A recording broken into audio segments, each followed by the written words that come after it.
Well, hello and welcome to our presentation entitled Agristability, the Math, the Myth, the Legend. I'm Steve Funk, the Director of Ag Risk Management Resources for MNP, and hope that this is useful for you. It's kind of hard in a 45-minute time slot to fully explain the Agristability program, including how to fill out the forms. So that's not the objective here. The objective here is to talk a little bit about the importance of financial literacy and understanding your financial information and your risk management. That's the math part of it. The myth part of it is exposing some of the myths about agristability and revealing what some of the truths are about it, because there has been a lot of myth in the press, in the coffee shop, in various places over the last number of years. And then finally, I add in the legend, because there's a throwback now to the 1990s. Agristability has come out with a cash basis reference margin pilot project. And again, we call that a throwback to the 1990s when the program actually did have cash basis reference margins. So we'll talk a little bit about that and how that might apply to you.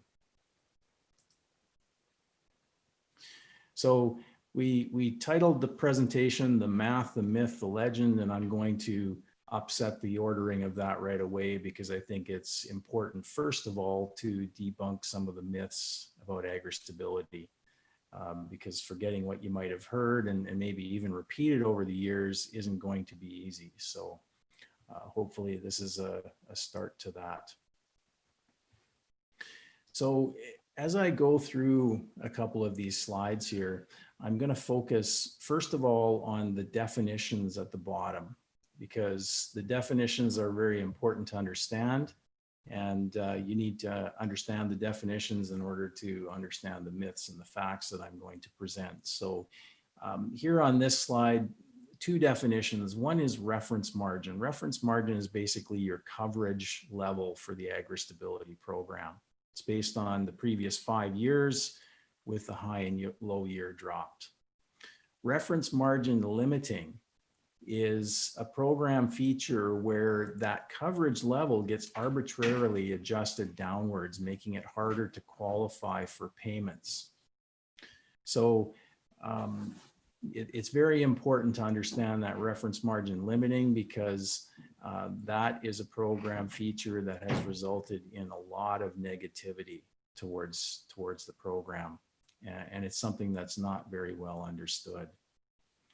So reference margin is your coverage level. Reference margin limiting is when that coverage level gets arbitrarily adjusted downwards. So two myths here. The first one, the agristability program is broke beyond repair. We hear that a lot. And whether people say it or not, I think it's implied that this is because of the 2013 changes to the program. So in 2013, the program was changed so that the trigger point was moved from 85% to 70%, and the reference margin limiting, which is one of the things I defined already, was put in place. The second myth here is that the agristability program doesn't work for fill in the blank. It doesn't work for my farm. It doesn't work for a certain type of farm. Fill in any sector in ag there. Because I often hear various sectors say, well, the agristability program doesn't work for our sector. So these are myths. The fact is, and I've got two of them here. So for most of the 25-year existence of programs like agristability, there was a 70% trigger point. So in 2013, when they made the changes to the trigger point, they were actually putting it back to 70%, where it had been for most of the existence. So that that change alone couldn't have broken the program. So if the program is broken or maybe doesn't work that well for a given farm or a given sector, it must be due to that reference margin limiting.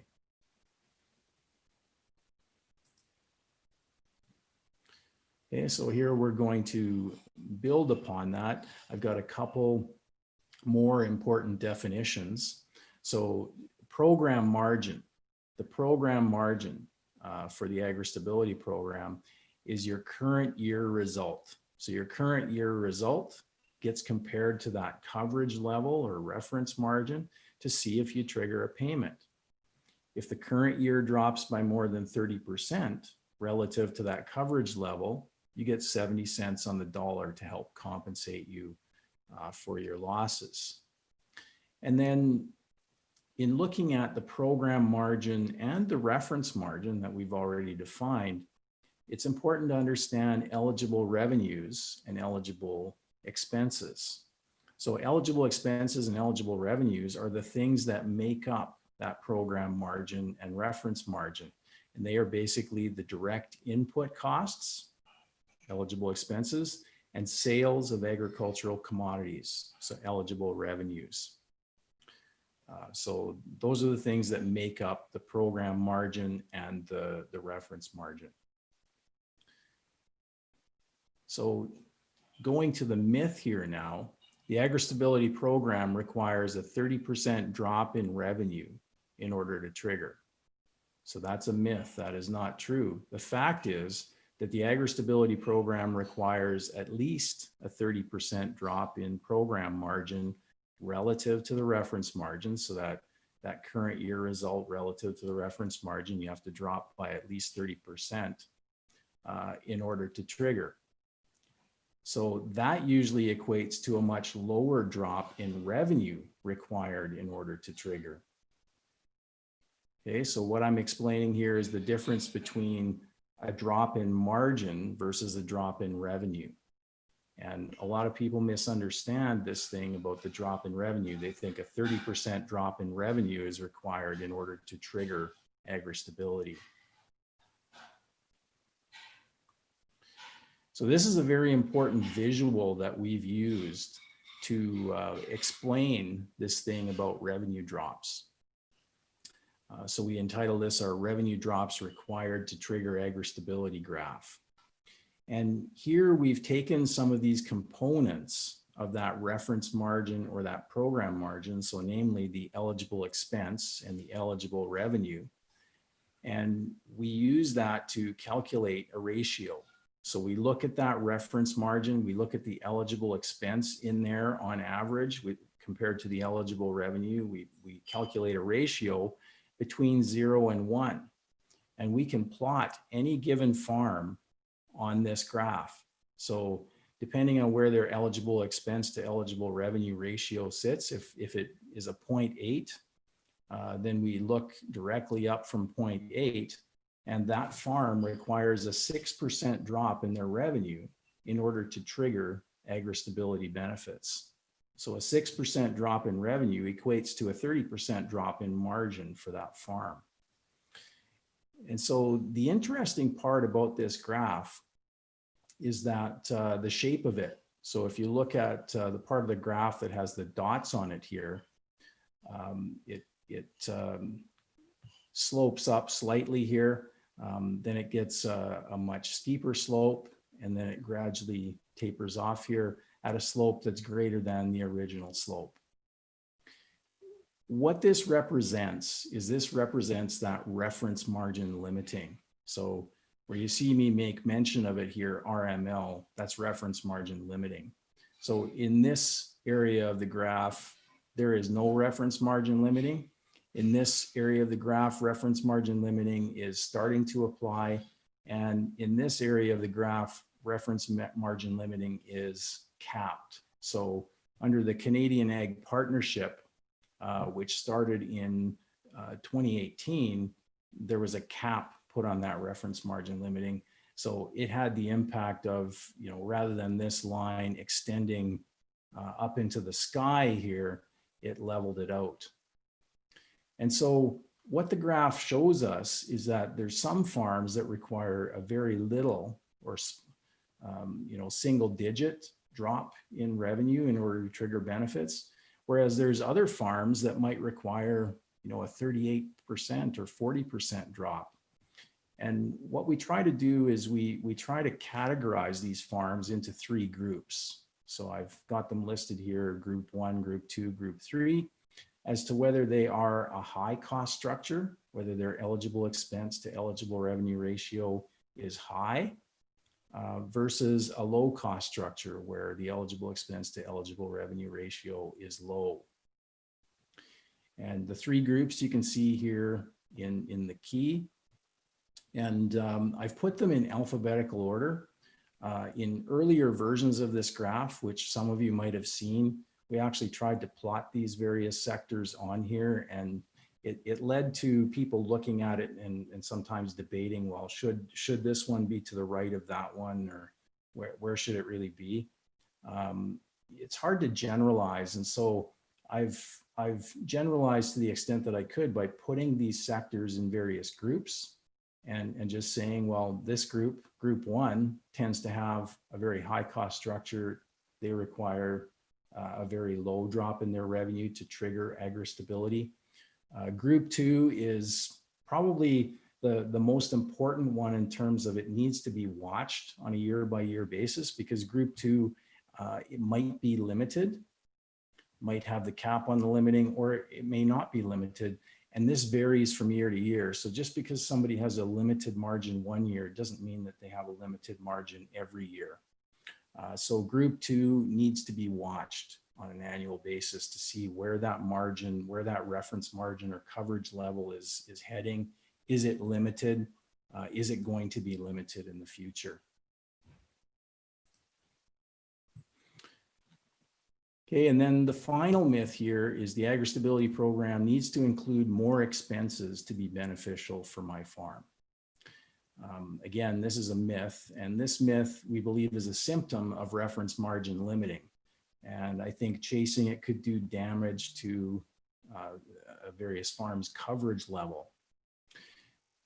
So again, another fact is adding more expenses only gives a significant bang for your buck in a small window, and that window happens to be a moving target. So I'm going to take you back to that revenue trigger point graph and show you where that window is. But bottom line, what I'm saying here is that to deal with the problem rather than the symptom, make sure you're encouraging your province to accept the deal proposed by Minister Bibeau, which includes removal of the reference margin limiting. So just before Christmas at the federal, provincial, territorial ag ministers meetings, that is one of the things that she put on the table and offered to the provinces. So important to ensure that your province is going to accept that, that deal, which includes removal of reference margin limiting from the program. Okay, so here we are back on that revenue trigger point graph. And so what I'm saying about increasing expenses and having that improve your reference margin or coverage level, that only occurs in this area right here, in this area of limiting, sorry. So group 2 might be affected by that. But again, I told you before that group 2 might not be limited, or they might be maximally limited, or they might be in this section right here, and it varies from year to year. So, you know, I think ultimately if reference margin limiting is taken out of the program, it's no longer a program feature, this is what the line would look like. So I've added the green line there to show with a 70% trigger point, no reference margin limiting. It basically gets rid of this part of the graph. And then you don't have to worry anymore about including expenses in your margin.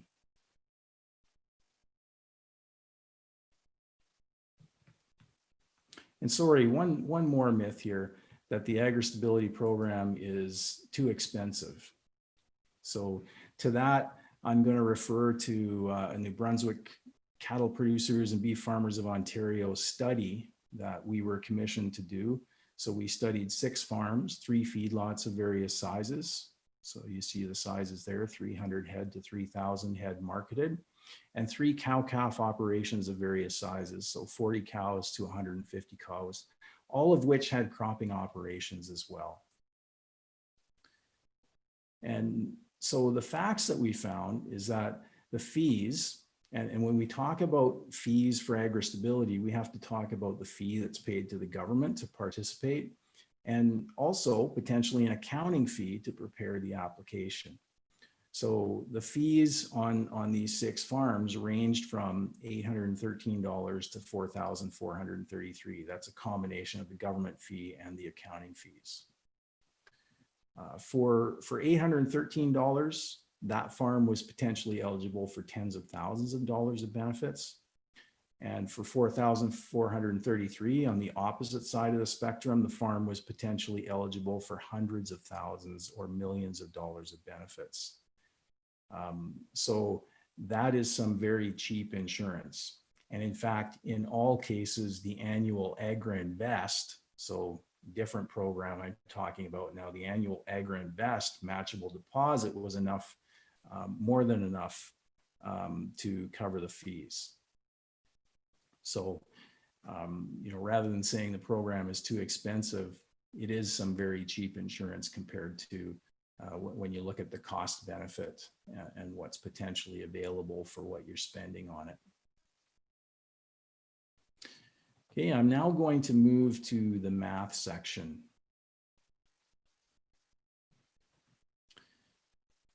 And here again, it's a similar format of slides. I want to highlight some important definitions and then talk about some concepts with respect to the program. So here I want to talk about the balance sheet and the income statement. When you talk about somebody's financial statements, that's basically what you're talking about. There is another statement that's a little more complicated to understand. We won't get into that one.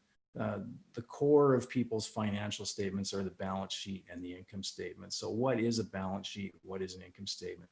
A balance sheet, if you think of it, it's like a financial picture.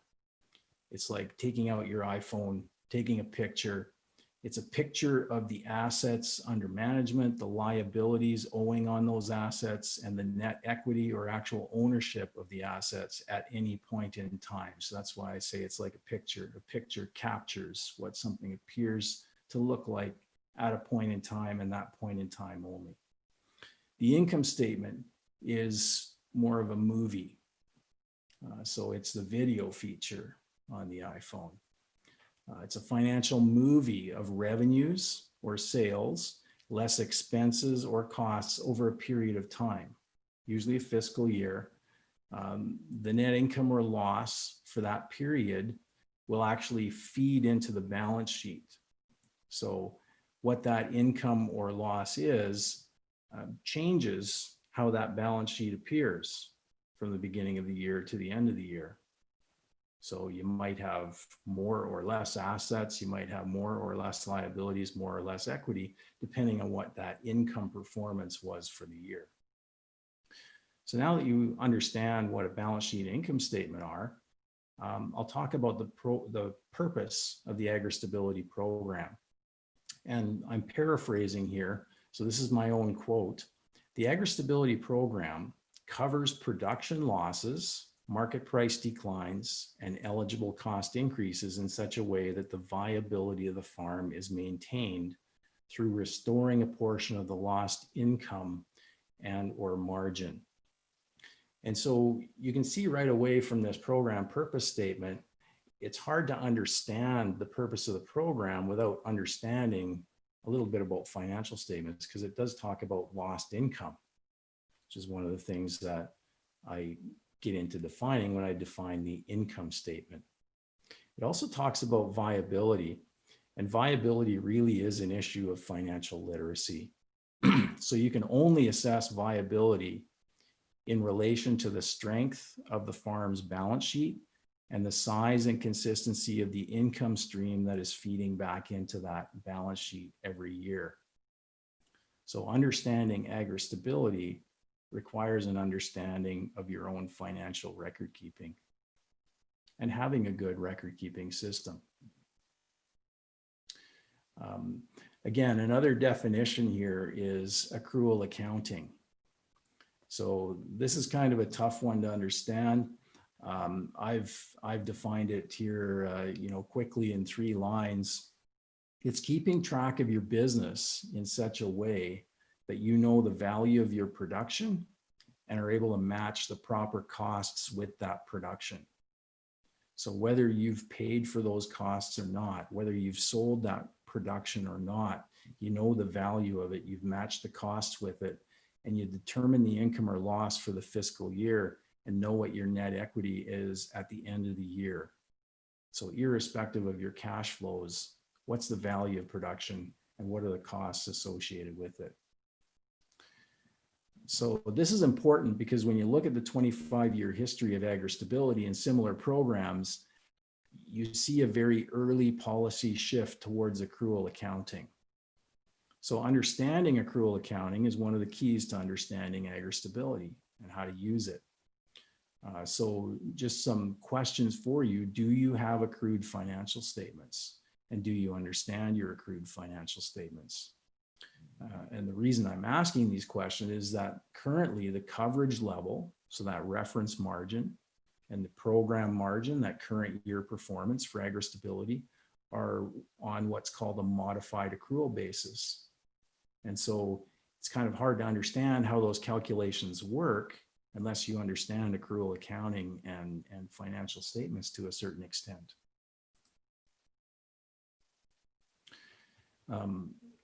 Some of you would be familiar with Dave Ramsey. He's a financial consultant, and this is something I heard him say on a radio program once, and he was talking about selecting a financial consultant or financial advisor, and his advice was to be sure to choose one who has the heart of a teacher. And I thought, that's really good advice, and the same thing could hold true for accountants. So does your accountant have the heart of a teacher? And so I pose 4 different questions here to help assess that. So number 1, is your accountant helping you increase your knowledge and improve your records? Second one here, does your accountant help you understand your accrued financial statements and use them as a tool to manage and improve your business? Does your accountant help you understand Agristability and how to use it as a risk management tool? And does your accountant ask questions about your business, your accrued financial statements, your Agristability, which in turn gets you asking questions and engaging in those various processes? So 4 questions to kind of assess whether your accountant has the heart of a teacher. So these accrued financial statements and Agristability are both complicated. They're hard to understand, and they're not self-revealing. That's one of the things that I constantly see in the press, and I hear from farmers, is that the programs aren't simple enough. And there's almost an expectation out there, an unwritten or unspoken one, that these things should be self-revealing. My advice is that someone from your farming operation needs to take ownership of this aspect of your business if they haven't already. So you, your spouse, sometimes an up-and-coming family member who's going to be a part of the farming operation going forward or take over the farm would be a good fit for this. So it's important, again, to understand accrual accounting, and there I can say that someone could take an online course easily at a community college and get a better understanding of that. For Agristability in New Brunswick, you have something called the one-page form, the application for Agristability. Once you've filled out a bit of an income statement, the rest of it is a one-page application. And the drawback of that is, although the form is simple, it doesn't help you understand what you're actually filling out or what you're actually trying to accomplish. So I would encourage you to seek out some additional resources to help you understand the Agristability program. And here I'll point you to Alberta, that has a great series of videos on their website. So the website link is listed right there. If you were to enter that on your Internet Explorer, it would take you right to the series of videos that explain some of these concepts in terms of accrual accounting and how the Agristability program works. And then lastly, learn as much as you can from your accountant and these other resources, an online course at the community college, these videos on Agristability, and use the accountant as a coach. So, it's possible that once you understand more about accrual accounting and about Agristability, it's possible to prepare the forms yourself in a way that makes sense, and what you're actually filing. And then you can use the accountant more as a coach to double check the information, to bounce ideas off of.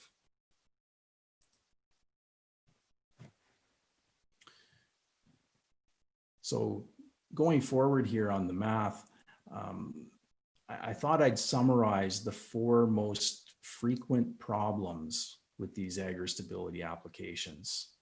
So if you're making the statement, you find yourself making the statement, wow, I've had my worst year ever, and I'm not getting an Agristability payment, which is something that we hear quite frequently. What might be wrong? So these are the 4 most common things. Number 1, there could be a problem with the structure change.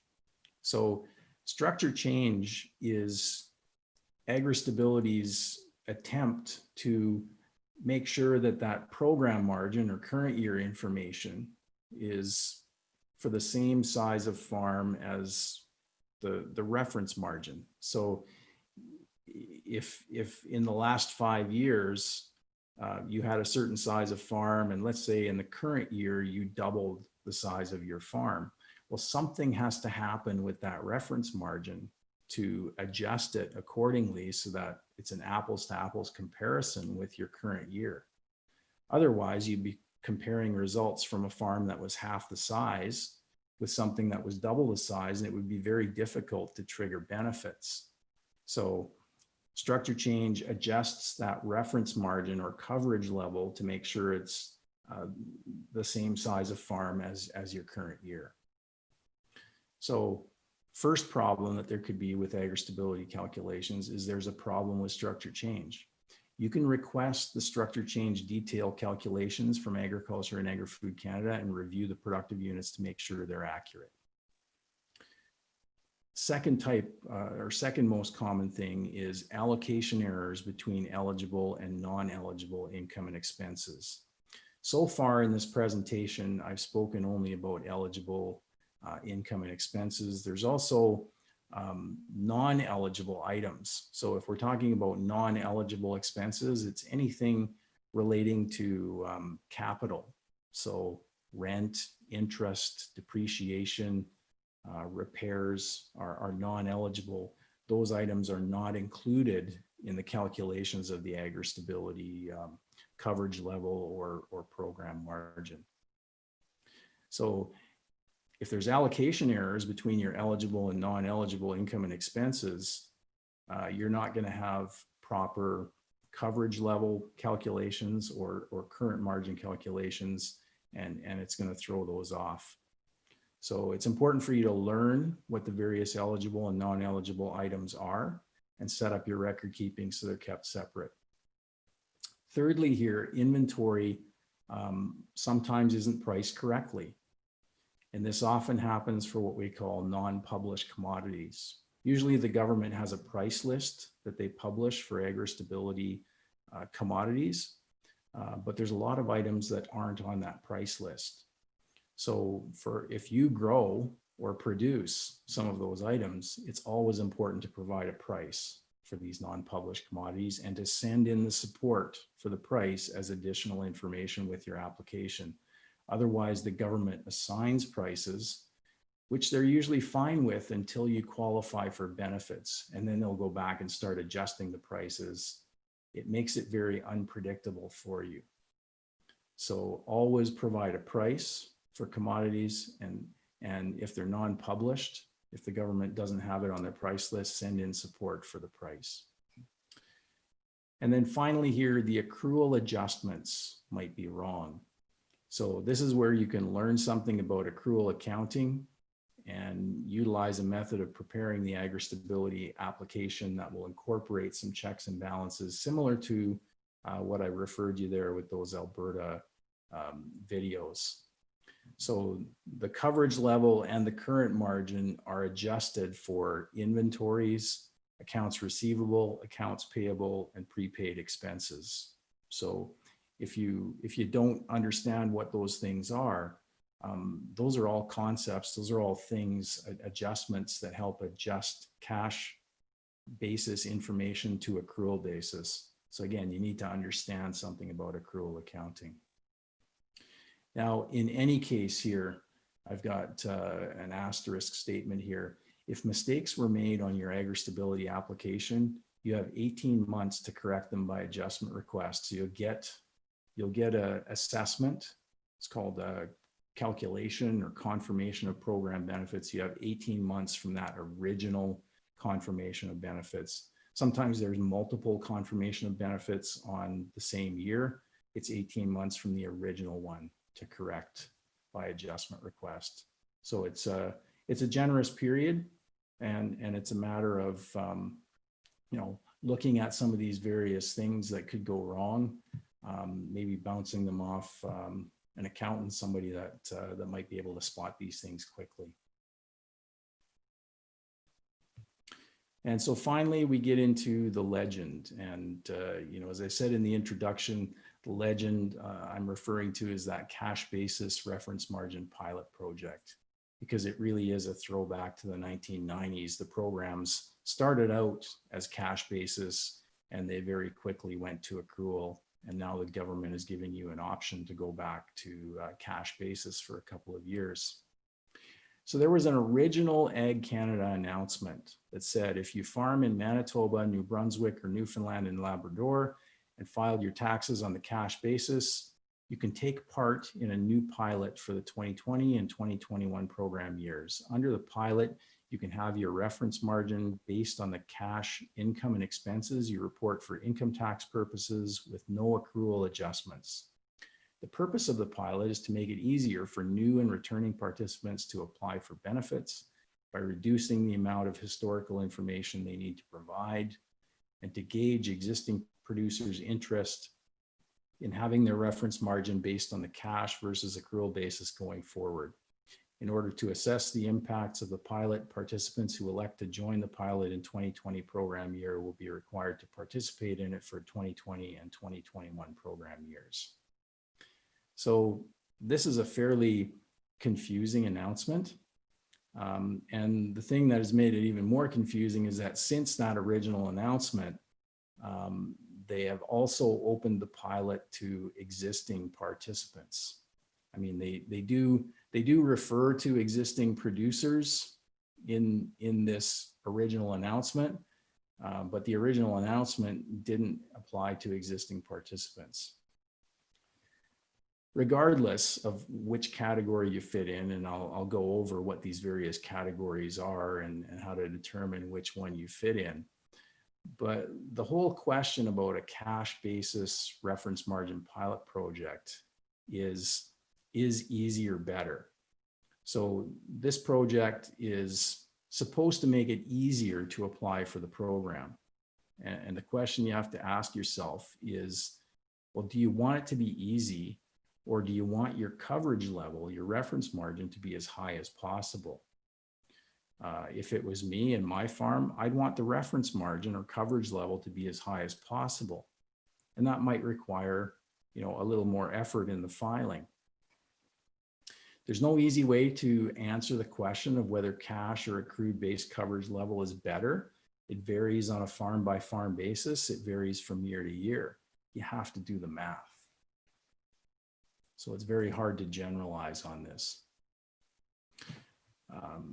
So if a producer decides to join the pilot program, they have to use the cash basis reference margins for 2020 and 2021, but they don't have to participate for both years. So they could join the pilot and participate for 2020 and then not participate in the program at all, in the Agristability program, in 2021.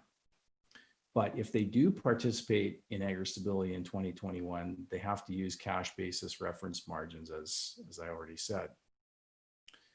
So the pilot is available for 3 different categories of participants. It's available for brand new participants who've never participated before. So it should be fairly easy to determine if you fit in that group. The pilot's also available for returning participants. So returning participants are ones that meet the criteria, meet the conditions of a returning participant entering the program under the simplified participation provisions in the CAP guidelines. So basically what that means for 2020 is if the producer has not actively participated in the program since 2015, they might be able to participate in this pilot. And then the third group is it's available for existing participants. So that's everybody else. So if you're not in this group, if you have participated before or you have participated since 2015, you're probably an existing participant. And so here's the options that these different groups have. Existing participants have two choices. They can base their coverage level or reference margin on a cash basis for the last 5 years or the accrual basis for the last 5 years. Olympic average basically means that they just drop the high and the low. For new or returning participants, they have 4 choices. They can do cash basis for the last 3 years, cash basis for the last 5 years, accrual basis for the last 3 years, or accrual basis for the last 5 years. And here the asterisk is once a new or returning participant elects to use 5 years, they must stay with 5 years. They cannot go back to 3 years. So this is something that was meant to make the program simple. I think you can see by my explanations here that it's actually making it complicated. And the complicating thing is that your coverage level or reference margin is something that as a participant, as a farmer, you want that to be as high as possible. So why would you just accept, hey, I'm just going to accept filing my coverage level on the cash basis if you don't know whether that gives you a higher coverage level or not? I would want the highest coverage level possible. So that's the real question here. Which option gives you the highest coverage level, not which option is easiest? So I know it's complicated, but these are the things to consider. And they're different things to consider depending on whether you are an existing participant or a new or returning participant. So finally, I provide you with some contact information. We have a local contact there, Greg Mosier, who is located in Truro, Nova Scotia at our MNP office. Adam Vervoort is an Agristability specialist that works with us out of Ontario, but he as well is familiar with the way the rules are administered by the program in the Maritime provinces. And again, myself, Steve Funk, the Director of Ag Risk Management Resources. So I oversee the delivery of these services firm-wide and help to design training not only for our staff, but for producer groups as well, training like this, for example. So if you have any questions, that's our contact information. There's our telephone and email addresses. Feel free to send any or all of us your questions, and we can get back to you on that.